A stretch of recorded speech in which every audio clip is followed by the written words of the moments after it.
Ebrahim Zolfaghari is a name that only a few years ago would have been known primarily inside Iran's strategic military circles. But in the crucible of the 2026 war between the United States, Israel, and Iran, his voice has become one of the most potent and visible symbols of resistance, sovereignty, and defiance in the Middle East.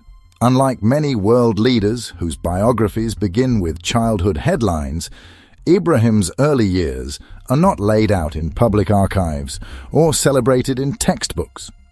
He emerged not through celebrity, inheritance, or electoral politics, but through service, conviction, and circumstance.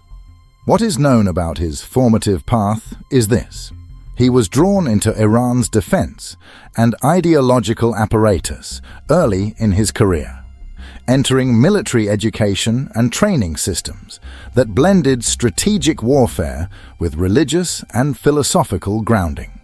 In Iran, the borders between faith and state are intentionally blurred.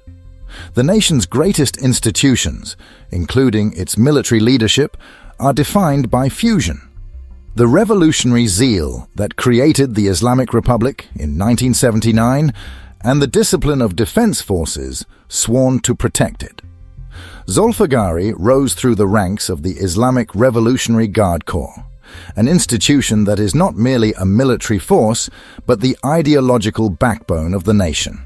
The IRGC's mandate is dual: to defend Iran's borders against external threats and to preserve the revolutionary ethos internally.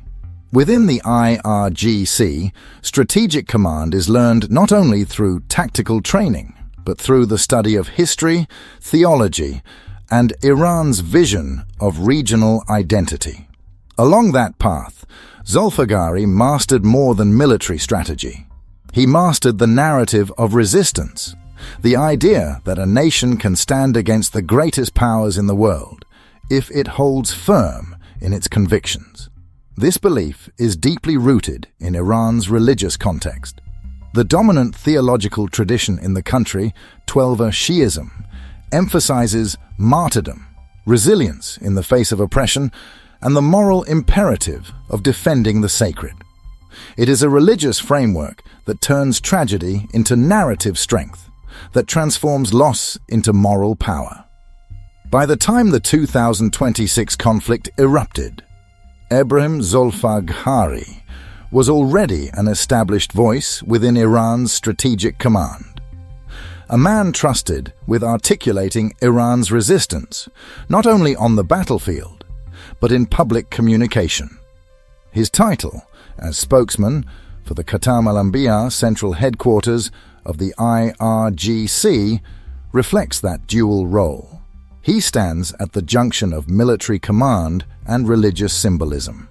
His words are not issued like a typical general's declaration. They are framed with conviction, moral weight, and a sense of existential purpose. When American and Israeli forces escalated their strikes on Iranian soil in 2026, killing hundreds of civilians and destroying key infrastructure, Zolfaghari's voice became the echo of a nation's outrage. In statements that have since circulated across Iranian media and among populations sympathetic to Iran's plight, he condemned what he called unlawful assaults and insisted that Iran would not be cowed by foreign military might. He warned that if the enemy continued its attacks, it would face powerful operations with heavy, regretful, and unpredicted consequences. To millions inside Iran and across parts of the wider region, those were not just words from a military spokesman. They were a rallying cry. They were confirmation that Iran, in the face of immense pressure, would not capitulate. They were the articulation of a narrative that millions had already internalized, that Iran was under siege, that its people were being bombed day and night, and that those strikes were not incidental but strategic assaults on civilian infrastructure, homes, and lives. Across Iranian cities, from the capital to provincial towns, public anger at foreign intervention surged. In Tehran and beyond, protests did not erupt against their own leadership. They erupted against the forces carrying out airstrikes against schools, hospitals, banks, and residential neighborhoods. Ordinary Iranians saw themselves not as aggressors, but as victims of an unprecedented military campaign. In conversations on streets and bazaars, in social media posts and family discussions, the narrative hardened. America and Israel were not peacekeepers or defenders of democracy. They were aggressors, engaging in terrorism against Iran's civilians. This perception reshaped public sentiment. Iran's own state institutions amplified this message, but it resonated because it matched lived experience. In the rubble of destroyed schools and the grief of families who lost children to bombardment, the rage was organic, authentic, and visceral. For many Iranians, the labels that had once been used by Western governments, that Iran was a sponsor of terror, were now grotesquely inverted. In their eyes, it was the West that was raining terror from the skies. From this environment of fear, loss, and defiance grew support for figures who could embody resistance. And at the forefront of that emerged Ebrahim Zolfaghari. As the official voice of military response, he became more than a spokesman. He became a symbol, one of the foremost figures articulating Iran's sovereign defiance against overwhelming force. Ordinary citizens chanted his name at rallies. Images bearing his face appeared on banners alongside slogans demanding unity and resistance. To many, he was not a mere colonel or media representative. He was the voice of national endurance. This was not propaganda manufactured in a vacuum. It was born from a shared moment of trauma. Families huddled in basements while missiles struck neighborhoods, the sound of explosions interrupting everyday life. Children evacuated from schools that had once been centers of laughter and learning. When a nation feels under attack, it seeks symbolic figures, individuals whose voices can unify, inspire, and articulate a collective sense of purpose. In the maelstrom of war, Zolfaghari's voice became that beacon for many. His statements united national audiences by channeling their grief into defiance. He repeatedly framed Iran's right to retaliate against foreign aggressors as not only legitimate, but morally justified in the face of civilian casualties caused by airstrikes. He urged citizens to avoid zones likely to be targeted, not to cower, but to protect themselves while maintaining resolve. In doing so, he was not just a military communicator, but a shepherd of national morale, balancing strategic guidance with emotional leadership. Religiously, his stances echoed the tenets that have shaped Iran's political identity for decades. The conviction that sovereignty is sacred, that foreign domination is intolerable, and that resistance, even in the face of overwhelming odds, is an ethical imperative. His moral framing did not deny the devastation of war. Instead, it positioned defense of the homeland as a sacrificial act itself, one worthy of global respect. Across the country, millions interpreted his unwavering tone as the articulation of their own feelings. They saw in him a leader who was not detached from their suffering, but intimately connected to it. A man whose words carried the anguish of bombed cities, the loss of friends and family, and the enduring hope that Iran could survive and prevail. This outpouring of support was not orchestrated from a distant office. It was organic.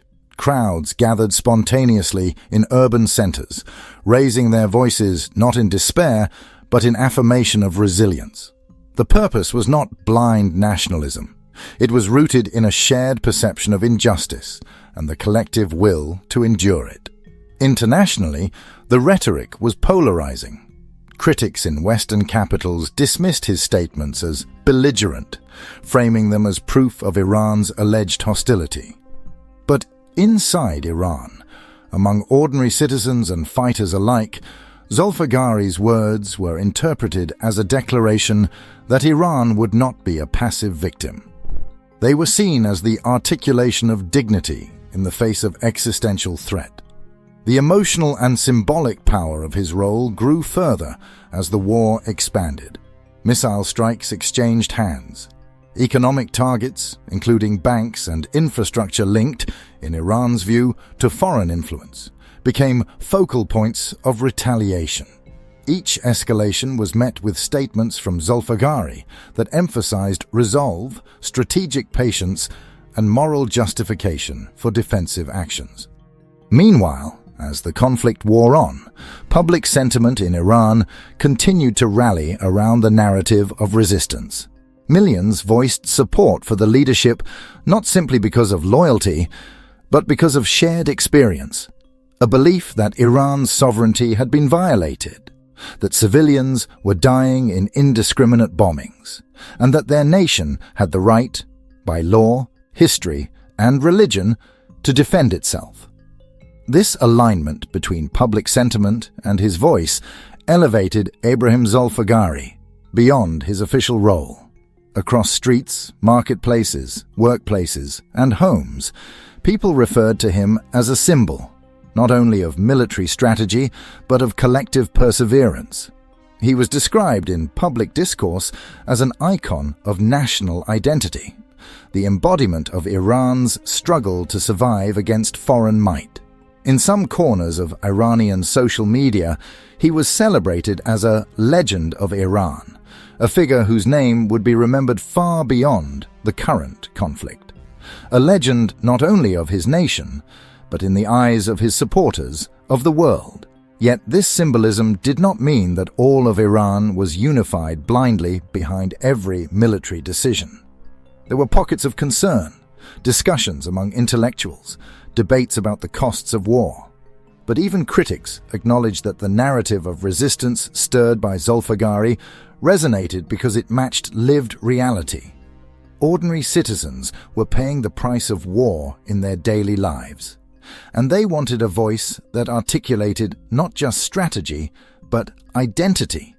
In a global moment where words and images travel instantly across borders, his statements became part of the broader story of 21st century geopolitical transformation.